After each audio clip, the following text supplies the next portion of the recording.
NCL টি20-তে আগে করছি, কারণ হলো এর থেকে আমরা সিদ্ধান্ত নেব কোন কোন প্লেয়াররা বিপিএল এর ড্রাফটে থাকবে। এই ধরনের কোনো কথা আমার মনে হয় সঠিক না। গণমাধ্যমের নিউজের সাথে আমরা আসলে ঠিক জানি না। দেখেন, এটা আপনারা সময়ে প্রপার প্রেস রিলিজ পাবেন। এটা আনঅফিসিয়াল কোনো ইনফরমেশন আমরা দিতে চাই না। প্লেয়ারদের রেস্ট লাগবে। আপনারা দেখেছেন আমাদের প্লেয়াররা কি পরিমাণ ক্রিকেট খেলছে এবং আগামী 1 বছরে যে পরিমাণ ক্রিকেট আছে, আমার মনে হয় প্লেয়ারদের একটা রেস্ট দরকার। আর একটা বিষয়, ক্রিকেট ওয়েস্টার সৈয়দ ফারুক সানি তার একটা ফেসবুক স্ট্যাটাসে জানিয়েছিলেন আসলে তিনি থাকতে চান না। তিনি কি আসলে পদত্যাগ করেছেন কিনা বা এখন উনি বাংলাদেশ ক্রিকেট বোর্ডের প্রেসিডেন্টের অ্যাডভাইজার, এটা ওনারই উত্তর দেওয়া প্রাপ্য।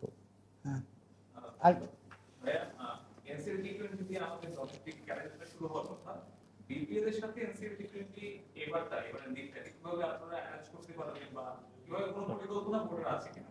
Thank you, it is a very good question. আমরা যদিও গতকালকে ক্রিকেট অফিসের তত্ত্বাবধানে আমরা আমাদের আগামী বছরের ক্যালেন্ডার নিয়ে মিটিং করেছি এবং একটা ক্যালেন্ডারের ড্রাফট পরিকল্পনা আমরা ফাইনাল করেছি। সেই অনুপাতে আমাদের সকলের সাজেশন অনুযায়ী এনসিএল টি20-তে আগে করছি, কারণ হলো এর থেকে আমরা সিদ্ধান্ত নেব কারা কোন কোন প্লেয়াররা বিপিএল এর ড্রাফটে থাকবে, বাংলাদেশি কোন প্লেয়াররা। কারণ আমরা অনেক সময় স্কোরবোর্ড স্কোরিং করি, অনেক সময় নাম দিয়ে আমরা দিই, এতে করে বিপিএল চালানোর যে উদ্দেশ্য, যে বাংলাদেশি নতুন প্লেয়ার গড়ে তোলা, সেটা হয়ে ওঠে না। সেই জন্য NCL T20 will B A trial ground for local players two showcase themselves to get a place in the next BPL.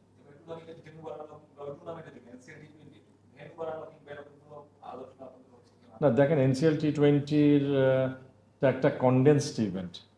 এটা যদি একটি মাঠে আমরা করতে পারি, যেখানে দুটো মাঠ আছে, যেটা গতবারও সিলেটে হয়েছে, এটা ও ধরনের অবস্থানটা চিন্তা করছি আমরা, যাতে একটা জায়গায় সবাইকে নিয়ে টুর্নামেন্টে করতে পারি। It is more of A dress rehearsal, এবং যারা প্লেয়াররা ভালো করবে আমরা আশা করব তারাই নেক্সট বিপিএল এর সম্ভাব্য স্পন্সরশিপ দল পাবে। তারপর দিচ্ছি যদিও আপনাদের আলোচনা বাকি আছে, মানে যে কটা টেন্ডার পড়েছে এটা কি জানা যায় কিনা? এটা একবার এটা একটু জানা দরকার আছে, কিন্তু একটা তো কনক্লুশন আসবেই আপনার পরবর্তীতে। আর দ্বিতীয়ত মানে একটা একটা করে যাচ্ছেন, এটা কি একটু মানে আপনাদের কাছে মনে হচ্ছে কিনা যেটা এক্সপেক্টেড প্রাইস ছিল সেটা পাবেন না বলে আপনারা একটা একটা করে যাচ্ছেন?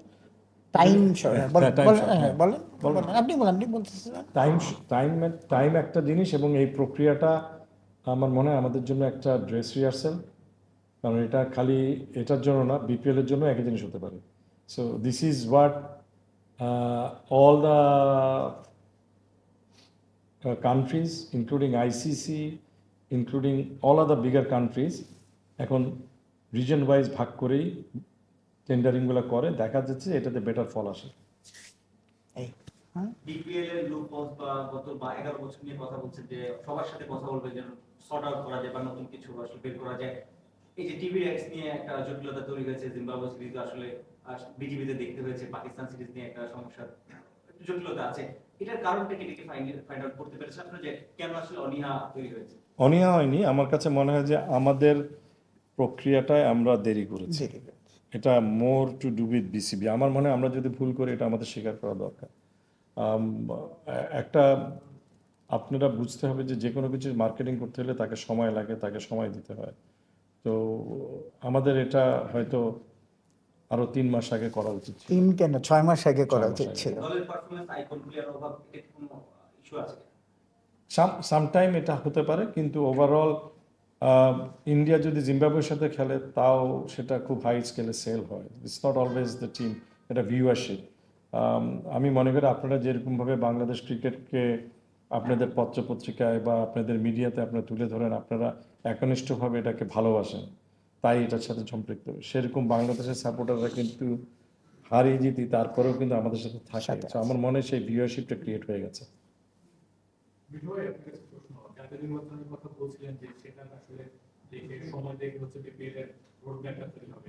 বিসিবি নির্বাচনের তো একটা বিষয় আছে, সেটা নিয়ে আসলে কোনো আলোচনা হয়েছে কিনা?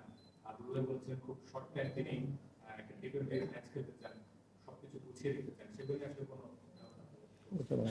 ওইটা এখন এখন পর্যন্ত আমরা যে শিডিউল আছে সেই শিডিউলে হবে। সেটা নিয়ে আজকে কোনো আলাপ হয়নি, বাট ইট ইজ অ্যাকচুয়ালি আমরা ওইটা নিয়েও প্রোগ্রেস হচ্ছে। We will update you later regarding the election. একটা জিনিস হচ্ছে যে বাংলাদেশ ক্রিকেট বোর্ড প্রফেশনালি চলা উচিত। নির্বাচন জানায় থাকবে। আজকে নির্বাচন হলে কি বাংলাদেশ টিম কোনো একটা ইন্টারন্যাশনাল ইভেন্ট থাকলে বা বাইলেটার থাকলে হবে না? হবে। তো মানে মাঠের খেলা মাঠে থাকুক, মাঠের বাইরের খেলাটা বাইরে থাকবে। আর কিছু আছে? ওইটা কি মানে কয়জন টেকনিক্যাল এটা তো বলুন। না, আমার কথা হচ্ছে যে আসলে সম্পূর্ণটা শেষ করে ওইটা সব নিয়ে- বিডই পড়েছে, হ্যাঁ, সর্বসেক্টরের বিড আমরা পেয়েছি। এখন পরিকল্পনাটা বিসিবি বোর্ডের সিদ্ধান্ত হবে, কারণ টেকনিক্যাল ইভ্যালুয়েশনগুলো হচ্ছে আগে, তারপর ফাইন্যান্সিয়াল ইভ্যালুয়েশনগুলো হবে। হ্যাঁ। তো আমরা এখন তো ইভ্যালুয়েশন হচ্ছে, এটা হয়ে গেলে তখন আমরা আবার আপনাদেরকে আপনাদের এক্সপেক্টেড রেঞ্জে পড়ছে মার্কেট ইজ সফট, এটা আমরা আগেও বলেছি এবং সেটার একটা এফেক্ট তো থাকবেই।